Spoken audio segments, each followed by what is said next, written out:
그리고 젠 셔카스키 의원이 미 의회에 그리고 한국 전쟁 종식을 위한 의회 의원 중에 챔피언이다라고 하면은 한국에도 그런 분이 계십니다. 그래서 그런 분을 토론자로 두 분을 모셨는데 그분 중에 한 분을 소개해 드려야 될 것 같습니다. 작년에 저희와 함께 워싱턴에서 공공 외교를 하고 돌아오셔서요. 한반도 평화를 향한 중요한 걸음들을 내딛고 계십니다.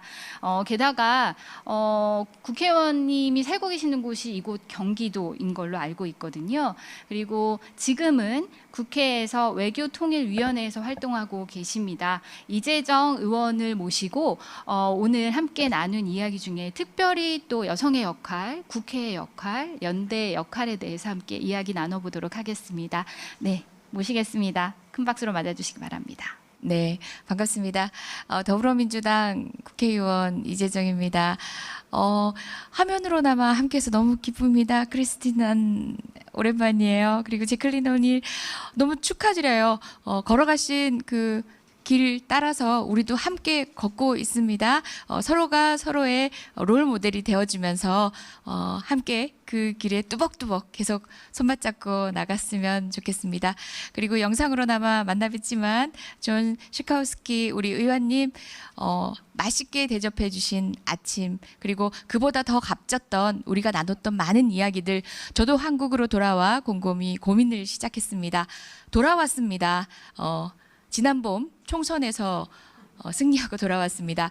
사실 미국으로 함께 갔던 그 걸음에서 이것을 연속성 있게 해낼 수 있는 국회의 힘을 어떻게 만들어야 할지 고민이 깊었고요. 그럼에도 불구하고 비례대표 국회의원이었던 제가 지역구 의원이 된다는 건 통상적인 어떤 확률에서 흔치 않은 일이기 때문에 저는 아니더라도 이것을 제도화시키고 연속성 있게 국회에서 함께할 수 있는 길은 무엇일까 고민을 많이 했는데요.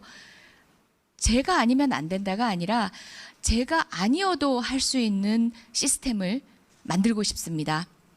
바로 여러분들과 더 깊이 이야기를 나누고 싶은데요. 그럼에도 불구하고 대한민국 정치는 아직 너무나 많이 부족합니다. 지난 총선에서 국회의원 선거에서 30%를 공천하는 것도 어려웠고요. 그러니까 후보로 뛰었던 여성 후보군들이 30%도 채 되지 않았고요. 지금 들어와 있는 여성의 대표들도 20%도 채 되지 않습니다. 물론 숫자가 모든 것일 수 없겠지만 출발이기도 하거든요. 여전한 상황에서 그런 하드웨어적인 고민들도 함께 해야겠지만 내용적인 고민들도 더 해야 합니다. 안보 외교하면 여전히 한국은 남석의 영역이라는, 특히 정치권에서는 그런 인식들이 더 많습니다.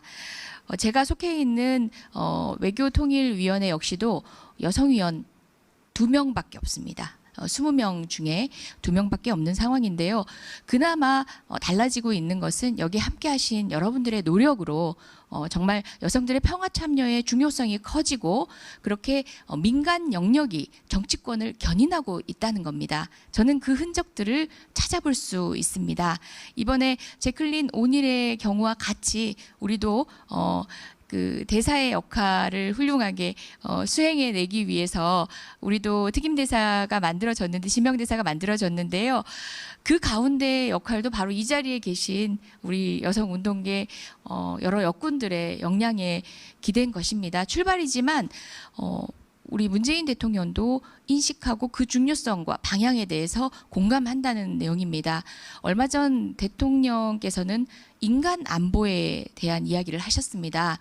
우리 모두가 고개 끄덕여지고 당연한 얘기라고 생각하지만 대한민국 대통령이 공식적인 자리에서 인간 안보의 틀을 새롭게 바라보는 그런 프리즘을 언급한 것은 사실상 처음일 것입니다.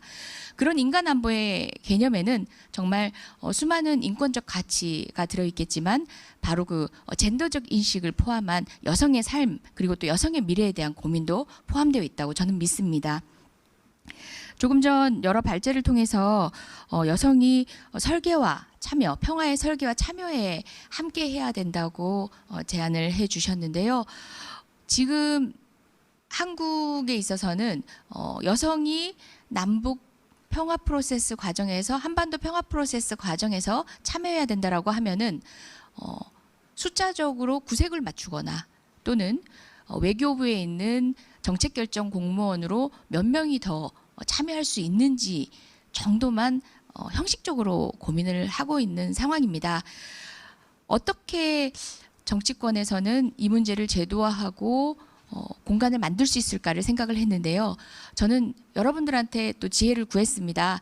그래서 바로 공공외교, 민간이 형식적으로 참여하는 것들이 아니라 정부와 함께 대등하게 협력하는 과정의 공공외교가 그 공간을 차지함으로 인해서 저는 평화구축의 여성 참여 설계가 가능한 사실상의 대안이 아니겠느냐 그런 생각을 합니다. 바로 이틀 전이었나요? 국회 대정부 질문이라고 해서 정기국회가 시작하기 전에 장관들을 상대로 의원들이 각 분야에 대해서 질문을 하는 시간이 있었는데요. 그 시간에 저는 외교부 장관에게 바로 이 문제를 제안을 했습니다. 공공외교, 시민사회가 참여하는 외교가 프로젝트성에 그치고 일부의 예산을 지원하는 것에 그치는 것들이 아니라 동등한 파트너로서 때로는 정책의 우선순위나 정책의 방향까지 정할 수 있을 만큼의 영역을 내주어야 한다라는 이야기를 했고요. 아직도 여전히 관료적 사고에서는 충분한 이해를 못하고 있는 것 같았습니다. 제가 속해 있는 상임위원회가 외교통일위원회인 만큼 그 문제는 지속적으로 문제 제기를 하고 싶고요. 이 문제는 또 왜 필요한가? 한반도에서 평화의 얘기를 하거나 전쟁의 종식을 얘기를 하는 게 아직은 너무나 두려운 일이기도 합니다. 메카시적인 그런 색깔론 공세가 있었던 지가 얼마 되지 않은 상황에서 평화의 얘기를 하는 것은 또 다른 사상 논쟁으로 흐르기 쉬운 것이 한국 사회이고 통일의 이야기를 한다는 것도 쉽지 않은 사회입니다. 특히 젊은 층들은 분단 상황을 굉장히 자연스럽게 당연하게 인식하고 별 불편함이 없지 않느냐라는 이야기를 하는 경우도 있다고 하는데요. 이 모든 것이 평화의 이야기, 전쟁의 이야기, 그리고 통일의 이야기 공론화할 수 없었던 지난 과거에 비롯된 것이고요. 그런 것들을 사회적 합의를 해나가는 공간들을 열어내고 그 과정에 저는 여성적인 우리들의 상상력, 여성적인 젠더적 인식에 기한 기존의 틀을 부시는 외교의 방식, 그다음에 정책 의사 결정의 방식들이 필요하다라고 보고요. 무엇보다 외교부 중심의 공식적인 외교 틀로서 국가 대 국가를 상대하던 전통적 외교 방식으로는 이제 더 이상 한반도 평화의 문제는 풀 수 없다는 걸 전 국민적으로 공감하고 있는 상황입니다. 국민의 합의를 이끌어내는 과정에서도 그리고 외교 정말 냉전 체제를 넘어선 국제 정세가 새롭게 재편되고 있는 과정에서 또 다른 상상력을 부여한 외교의 틀로 우리 민간이 그리고 여성이 참여할 수 있도록 그 공간을 열어내는 일에 제가 먼저 앞장서도록 하겠습니다. 대부분 시간을 지켜주셨는데 저기 앞에 있는 시간이 제게 주어진 시간이었나요? 지났습니까? 죄송합니다. 그 다짐을 이야기하는데 너무 많은 시간이 걸렸는데요. 함께 계속 지혜를 나누고 싶습니다. 여러분들께서 20대 국회 말미에 심어주셨던 그 씨앗으로 조금씩 크고 있는 손맛 잡은 여러분의 일꾼입니다. 곧 또 봬요. 코로나 상황이 나아지길 간절히 바랍니다.